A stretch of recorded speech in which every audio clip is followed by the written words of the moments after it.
terkait mana? Ya, dari sidang di jam 9 itu terkait putusan sela.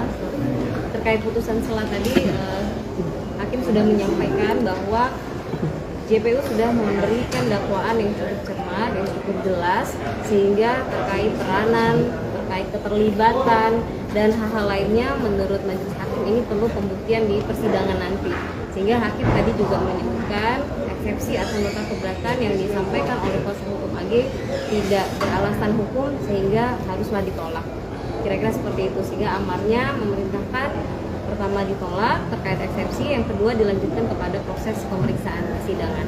Nah, kemudian di jam 10-nya tadi kita sudah dilakukan pemeriksaan terkait dengan saksi-saksi ya. Hari ini ada 5 orang saksi yang dihadirkan di persidangan. Yang pertama tadi ayahnya David, Jonathan Lakumahina. Beliau sudah memberikan keterangannya terkait kondisinya David dan lain-lain. Kemudian ada tadi dari pamannya, dari Rustam Hatala, ada juga saksi kunci yang pada waktu itu melihat atau melerai kejadian penganiayaan. Nah, kelima saksi ini sudah memberikan keterangan, sudah digali juga.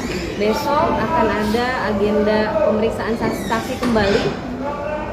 Tadi hakim menyampaikan ini persidangan sudah sangat diuber waktu karena penahanan AG sudah harus selesai. Kemudian hakim menyampaikan besok untuk pemeriksaan saksi yang terakhir, sehingga hari Rabu sudah tuntutan dan kemudian pledoi dan putusan. Jadi mungkin besok akan sampai malam ya sepertinya ya terkait dengan pemeriksaan ini.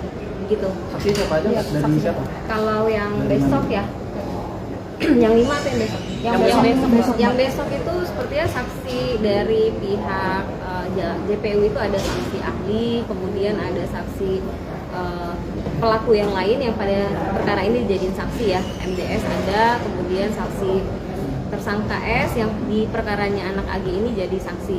Itu mereka semua ada. Saya juga mendengar ada dari APA kalau saya tidak salah ya. Kemudian nanti ada saksi yang meringankan dari pihak kuasa hukum AG. Untuk 5 saksi yang hari ini itu ada saksi M, saksi R yang teman orang tua temannya Rendy. Orang tua temannya anak korban David.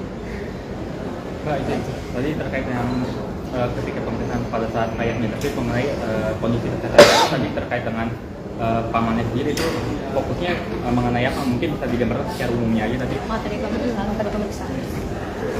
Tadi keterangan ayahnya David terkait dengan kondisi kesehatan David menerangkan 43 hari David sudah berada di ruang ICU. Kemudian pada awal-awal David ditemukan oleh keluarga pertama kali melihat David di Rumah Sakit Medika Permata Hijau.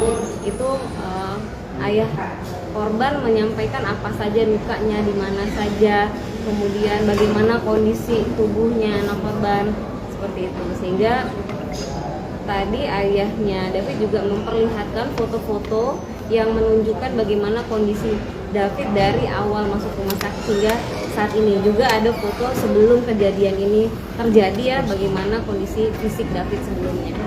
Mbak, ini sidang tertutup tadi. Ini bisa dijelaskan tadi saat sidang putusan sela berapa lama, sama pemeriksaan saksi juga dimulai dari jam berapa dan sampai jam berapa? Tadi sidang putusan sela itu dimulai jam 9, sekitar setengah jam lebih kurang, kemudian langsung dimulai, di skor sebentar, lalu dilanjutkan dengan pemeriksaan saksi. Pemeriksaan saksi dari sekitar Foto termasuk juga kondisi pasca penganiayaan ya. Yang itu kan berarti bisa dibilang ada penganiayaan brutal di situ. Apakah kuasa hukum dari sini optimis bahwa para pelaku akan mendapatkan hukuman paling berat?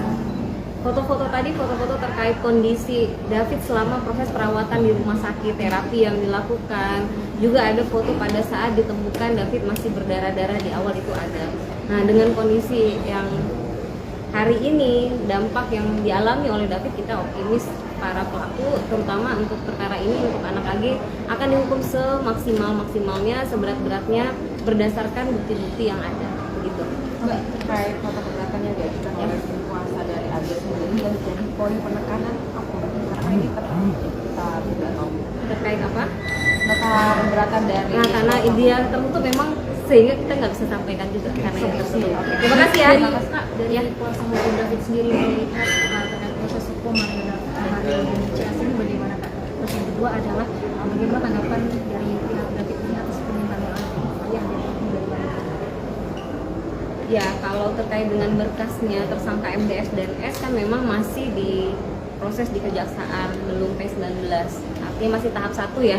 Kita berharap bisa segera dilimpah dan tahap 2 sehingga bisa dimulai juga proses persidangannya dan kita bisa buktikan seperti apa penganiayaan yang dialami oleh David, bukti-bukti semua dihadirkan.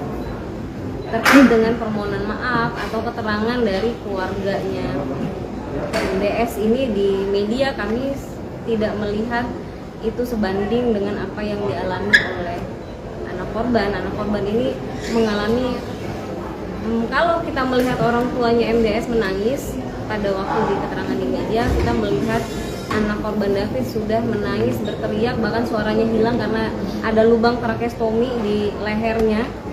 David sudah menangis dari sejak hari dia mulai sadar dari koma sampai kemarin dia masih menangis. Dan menangisnya orang tuanya Mario itu bukan karena perbuatan siapa-siapa, tetapi karena perbuatan mereka sendiri. Menangisnya keluarganya mereka itu terkait dengan untuk dirinya sendiri, untuk keluarganya sendiri, tetapi menangisnya David, menangisnya orang tua David karena perbuatan biadab anak mereka. Begitu. Jadi buat kami permohonan maaf ya silakan mereka lakukan, ajukan, silakan, tetapi kami juga sudah punya sikap sendiri. Begitu. Pak, tadi terakhir terkait dengan pada saat penunjukan foto-foto kondisi David, dan pasti di ruang sidang itu ada Agi juga seperti itu. Apakah pada saat itu juga bisa diperlihatkan seperti apakah ada tempat air mata dengan antara kedua belah pihak? Itu saya nggak bisa sampaikan.